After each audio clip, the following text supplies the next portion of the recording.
يوميا إسرائيل عم بتزنر بيوت منا ليها وبتحطها بالأرض، عم بتزنر قصور لرجال لمغتربين شاغلين برا حاطين دم قلبهم ليعمروا بيت عندهم بالجنوب، مش هيك؟ لحتى إذا إجوا على الجنوب يكون عندهم بيت يقعدوا فيه أو يجوا يقيموا فيه لفترة. بتيجي بتزنروا إسرائيل وبتهدلهم إياه. عم نشوف كيف عم تلحق الشباب والناس بالمسيرات.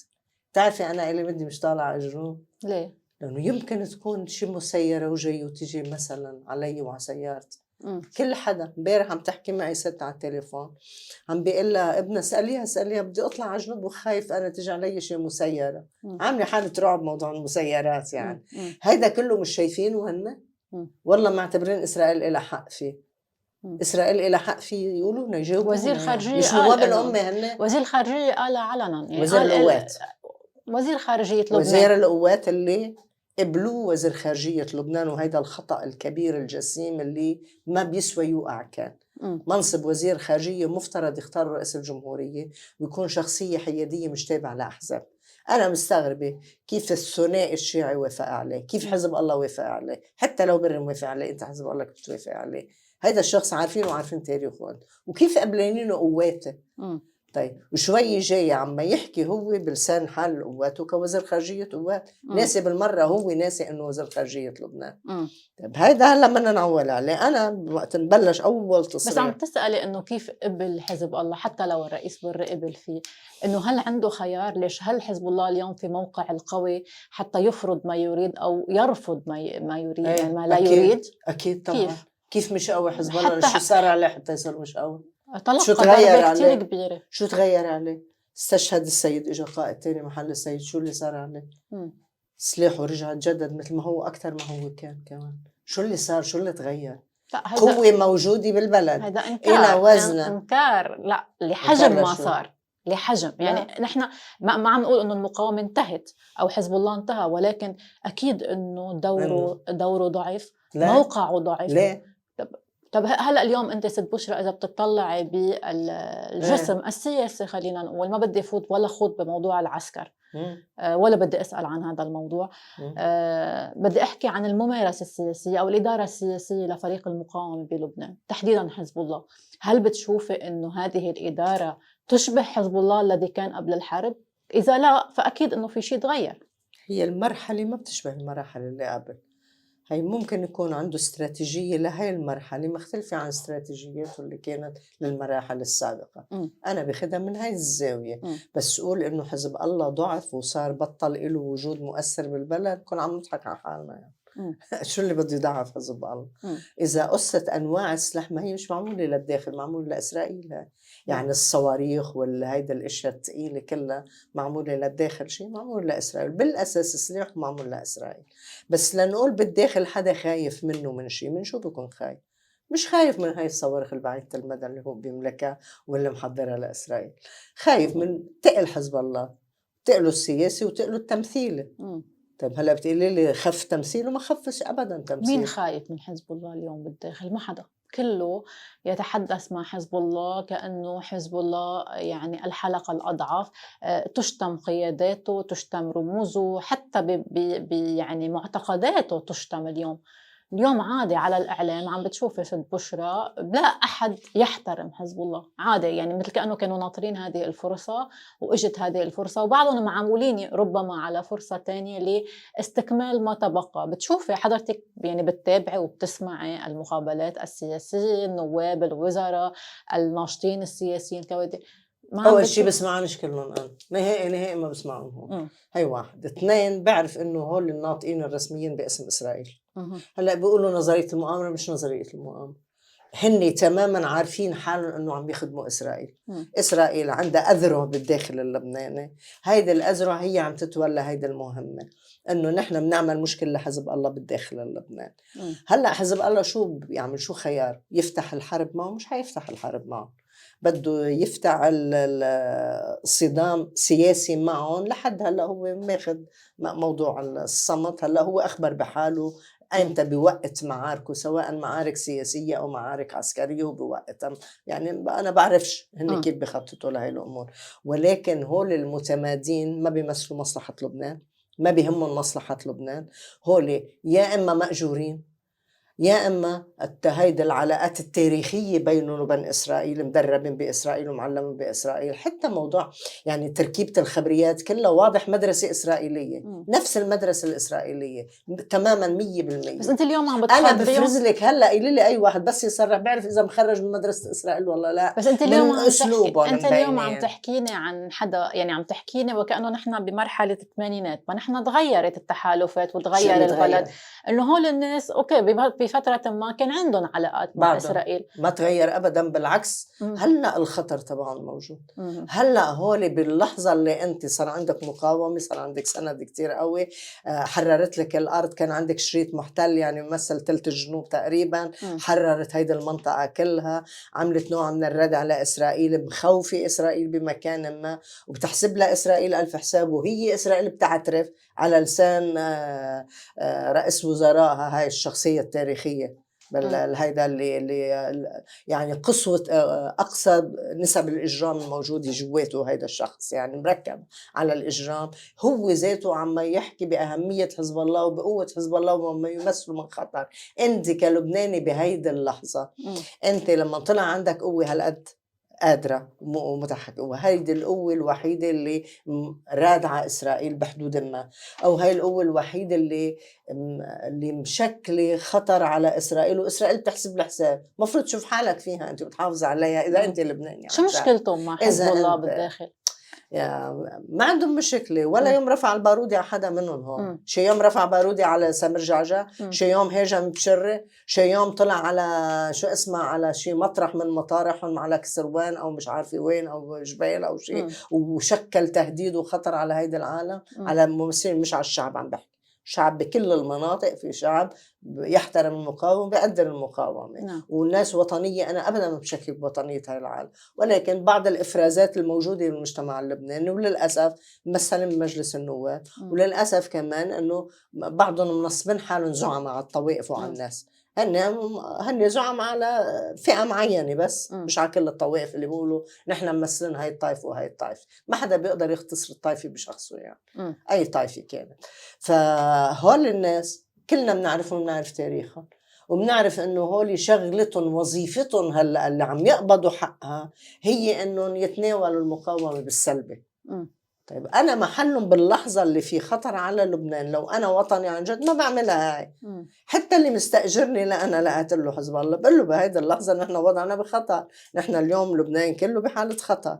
بعدين إسرائيل مشكلة خطر بس على حزب الله، بس على أهل الجنوب، بس على الطائفة الشيعية، مش مشكلة خطر على دور لبنان ووظيفة لبنان بالمنطقة. بس حدا يجاوبنا عليها منهم. مشي لبنان نعرف له دور وله وظيفة وعنده مصادر للدخل القومي، مشي البور مصدر من مصادر الدخل القومي، العمل المصرفي مصدر من مصادر الدخل القومي، السياحة مصدر رئيسي كمان من مصادر الدخل القومي. كلها عم بتشكل مهدد. أول شيء في شيء وقع التهديد وخلص، يعني البور انضرب ممنوع نصلحه، والبضائع اسألي حيالله موظف بالبور يليلوا البضائع اللي عم تيجي على بحور بيروت، من بيروت لوين عم بتروح؟ على مرجعها؟ لا، عم بتروح على بور حيفا، ومن حيفا عم تتوزع. اسألي حيالله حدا. كيف لكان؟ من هلأ بلشت أخذت حيفا بور حيفا أخذ دور بور بيروت من هلأ. اسألي حيالله موظف بالبور إذا عندهم الشجاعة يقولوا. أنا بعرفها مأكدة منها، هي وسمعتها من موظفين بالبور إنه البضائع لما تجي لعنا عم بتروح على حيفا، ومن حيفا عم بتروح على عم تتوزع بالمنطقة العربية. طيب هيدا الدور بدي أحسب بعده مصارش هيك، بس هي بدها إياه إسرائيل. الدور المصرفي انضرب عنا ومش رح يرجع ولا رح يترمم، ولا نحلم إنه عم يحكوا عن استعادة عن إعادة إسرائيل، بس شو عم يحكوا بالتطبيع؟ مش عم يحكوا هلأ بعلاقات وإنه لبنان ما يلحق حاله يفوت بالتطبيع. بدي أحسب فات لبنان بالتطبيع. إسرائيل ما ياخد الدور المصرفي ما ياخدته. العرب رح يودعوا مصرياتهم عند بالمصارف تل أبيب. طب اليوم إذا أنا ما بدي أحكي عن السياحة كله إسرائيل مشكلة خطر على كل لبنان وعم تاخد وظيفة لبنان ودار لبنان. أنت إذا اثنين إخوة عم يتنافسوا على وظيفة فيش واحد بيعطي فرصة للتاني ياخدها منه. طب إذا أنت عم نحكي عن ناس كان لهم دور أو معروفة علاقاتهم مع إسرائيل بتاريخهم السياسي، بس كمان بدي أسأل عن السلطة الحالية الموجودة اليوم اللي نحن شاركنا بانتخابها والثنائي أيضا. لا قصدي إنه يعني اليوم الثنائي وفريق المقاومة خلينا نقول فريق المقاومة يا ريت بيرد علينا. يعني شاركنا وعطينا الثقة للحكومة مرتين للرئيس نواف سلام. بيطلع رئيس الجمهورية يقول إنه تم تنظيف الجنوب من السلاح، بيدعي الطرف الآخر، بيسميه الطرف الآخر بالبلد وبيدعي إلى التعقل. خطاب شو هيدا يعني؟ لا لك بصراحة أنا انصدمت بهذا الكلام. ما كنت متوقع من رئيس الجمهورية هيك، خاصة إنه عسكري وخاصة إنه ابن جنوب وخاصة إنه كونه قائد جيش كان معايش المراحل كلها وشايف شو اللي عم بيصير وشايف الخطر الإسرائيلي وشايف وجود حزب الله شو بيمثل كقوة راد على إسرائيل. لو هلأ إسرائيل فاتت وأخذت كم موقع وبدها تطلع منه إن شاء الله أكيد يعني بقوة المقاومة مش بالدبلوماسية. بس اللي بدي أقوله إنه يعني فخامة الرئيس هاي الكلمة تنظيف. قبل في واحد قال كنس، استعمل كلمة كنس. أنت لما بتستعمل يا فخامة الرئيس قديش بتستفزك هول المصطلحات؟ كتير مش شوي كيف؟ أنا أول شيء بشكر المقاومة على أدائها، أنا بشكر المقاومة على التزامها بوقف إطلاق النار، أنا بشكر المقاومة مش برد وقف إطلاق النار لإلي إنه أنا من عندي مش عم بيطلع ولا رصاصة، بشكر المقاومة لأنه مش أنت اللي هي اللي مقررة إنها ما ترد. ولو بدها ترد لو أنت مش موافق كانت يعني أنت مش رح تقدر تلزمها بعدم الرد، هي لازم تحالها بعدم الرد.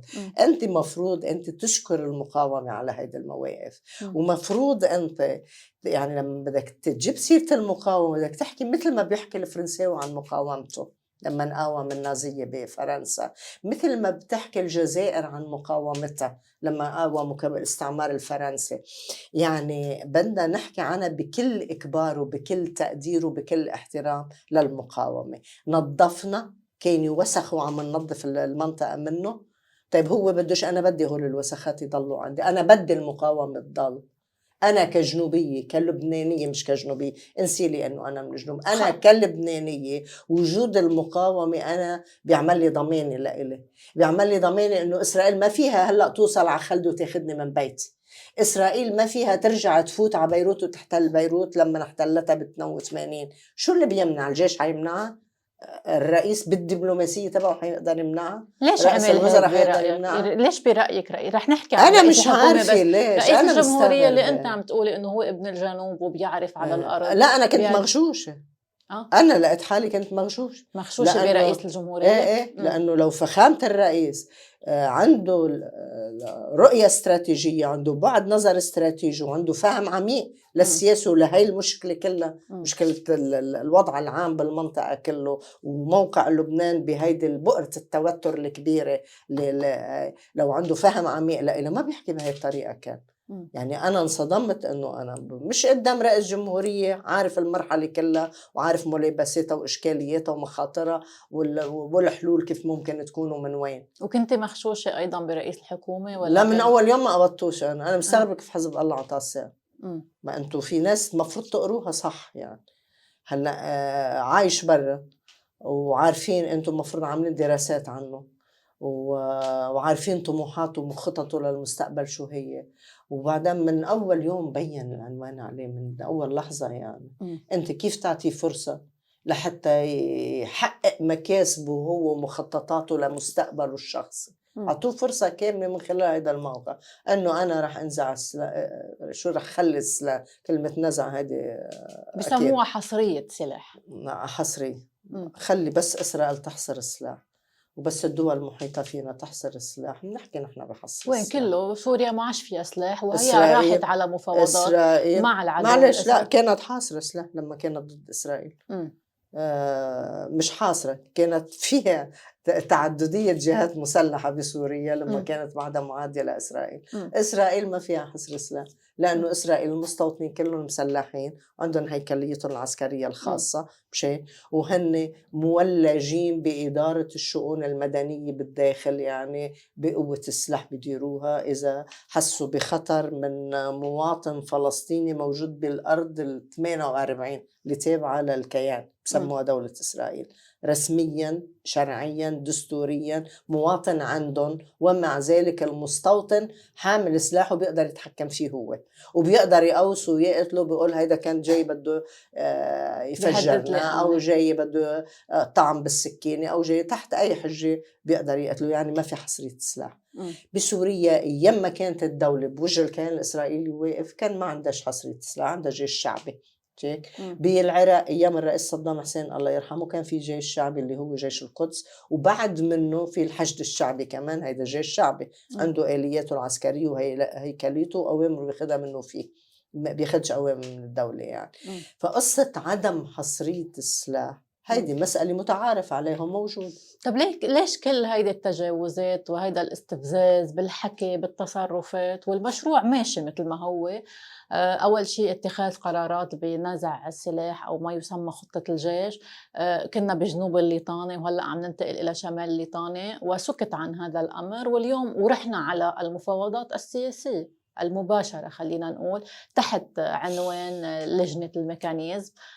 علينا مستوى أو رفعنا مستوى التمثيل بإرسال السفير سيمون كرم، بعدنا ساكتين ومش يعني، وحتى ذلك يعني بعد ذلك إسرائيل مش راضية، بيطلع بيقول رئيس الحكومة عنا استعداد لتوسيع مشاركة المدنيين في الميكانيزم. لماذا السكوت عن كل هذه التجاوزات؟ أنا مش عارف يعني أنا بدك تسألي لحدا له علاقة بالثنائي بيعرف شو اللي عم يعملوا بيقدر يسألهم يعني، سواء بس انت موقفك سواء من كل هذا الشيء او بس انت موقفك من كل هذا الشيء يعني عادة ايه؟ لا انا ضد اكيد انه الصمت على هيك شيء. حتى انا ضد الالتزام بوقف اطلاق النار لما عم تخرق اسرائيل. يعني انت لما اسرائيل الى اكثر من سنة عم تخرق وقف اطلاق النار وبعدنا بحالة حرب نحن وبعدنا عم نخاف نتحرك بالجنوب، وبعده ابن الجنوب اللي انهدم بيته بيروح بده يحط خيمة ليقعد هونيك بترجع بتهدله اياها اسرائيل. طيب انت ملتزم وقف اطلاق النار ليش؟ انا كان وضع الامني احسن لما كنت انت بعدك مش ملتزم وقف اطلاق النار.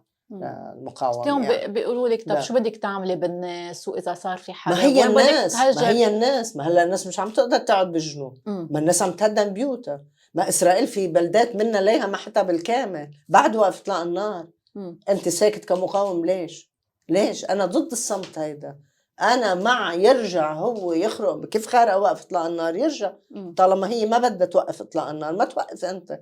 وحده بوحده يعني ما قبيلها، على الاقل الاضرار تنحصر بدل ما هالاضرار كلها وصارت بلدات منا ليها مجروفه بالكامل. بركي مش قادر عم بعطيها الفرصه ليش انا؟ بركي مش قادر. بعدين هاي بيوت الناس مكلفه كتير. ما هيدي بيوت الناس اللي معمر فيلا يعني مش ما عنده فضل بملايين دولارات، يمكن ما عندوش غيرهم هول المصاري اللي عمر فيهم بيت. برايك اليوم الناس بتستحمل حرب جديده؟ يا عمي ما هي حالة حرب.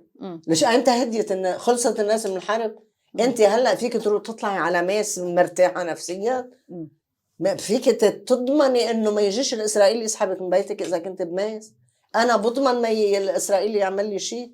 كل حدا بيحكي كلمة ضد إسرائيل صار يحس بالخطر إذا طلع على الجنوب. طيب. يعني نحن مش مستقرين ومش مرتاحين. أنت رغم أنك يعني ساكتة اليوم وما في ولا طلقة عم تطلع بوجه العدو الإسرائيلي والداخل مش ساكت عليك، بدي روح معك شوي. أي داخل؟ أنا بسأل عن الداخل. ما هي هاي أنت حزب الله قوي كنت على إسرائيل وعم لما انت مش قوي على اسرائيل كانت ومشكل خطر على اسرائيل وجبان قدام هول العالم، ليش جبان قدامهم؟ كرمال السلم الاهلي. اي سلم اهلي يسدوا بوزن ويسكتوا. ليه بدك تسكت لهم؟ انت ليش بدك تخلي هاي العالم تتطاول عليك وتسكت لها؟ يا سيدي احكي بالكلام. بيحكوا عليك بالكلام جاوبهم بالكلام. بيتفلسف حدا عليك انبشروا تاريخه كله. قل له انت بيطلع لكش تحكي بالوطنيه لانه انت اول واحد خربت الوطن. انت اول واحد كنت متآمر على الوطن. جاوبهم مثل ما عم يطعنوا فيك بوطنيتك اطعن. انت ما عندك كل واحد تاريخه طول عريض وعندك يا كله. ليش ساكت لهم؟ بحاربوك سياسيا حاربهم سياسيا. هلا هو شو هي الاستراتيجية تبعه؟ هن مش حقيقة بس أنا عم يهاجموكي، بعرفش. بس كمان عم بيجربوا يطمنوكي بمكان ما إنه نحن صح بنختلف، بس نحن يعني ما عنا مشروع ضد فئة من الناس في الداخل. امبارح النائب سامي جميل بيقول ما تخافوا مش رح نقصيكم. شو يعني؟ مش راح شو؟ نقصيكم يقصي حزب الله يعني؟ ايه انه لا ما تخافوا. يقصي، ما ميت رعبة، ميت رعبة حزب الله انه يجي حزب الكتائب اللي صار هالقد يقصي من العمل السياسي. يقصوا مين؟ اول شيء بيمثلوا نص البلد، تمثيل الشعبي تبعهم نص البلد، مش هيك؟ إضافة ليش ضحكك هيدي الكلمة إنه لا إنه لا، إنه فريق الكلمة معتبر كتير كبيرة. فريق معتبر حاله مثل منتصر. تخيلي لما الذئب عم بيهدد الحمل انه يقوم الحمل يقول له انت فل من هون والا مدري شو بعمل فيك. تخيليها يعني. هاي سامي بده يقول له انا بقصيك وما بقصيك وانا بطمنك مش رح ازعبك من البلد. يزعب مين؟ بيزعب مين؟ بدي احسب حزب الله بده يفوت بحرب بالداخل. هن مفكرين في حدا بيوقف حدهم؟ رح يوقفوا الكل يتفرجوا، لانه الكل بحب هيدا المشهد. طبعا رح ينبسط بهيدا المشهد بالداخل اللي بنوصفه لمصالحه هو، وانت بتكون اداه له بهيدا المشروع. يعني انت قلبه مش عليك بالمره اذا مفكر قلبه عليك، واذا مش قاري دروس تنوة ثمانين. بديش احكي كل شيء بعرفه عن تنوة ثمانين. انا احكي شو عملوا ببيك، شو عملوا بأمين الجميل، شو عملوا ببيك؟ احكوا شو عملوا بالريفي، مجلة الريفي تبع خبرينا. لما في ما معروف وصرت حكيتها 100 مرة. خبريني لي. اجوا الإسرائيلية داهموا مقر مجلة الريفي بيملكها الرئيس أمين الجميل، كانش بعده رئيس يمكن وقتها.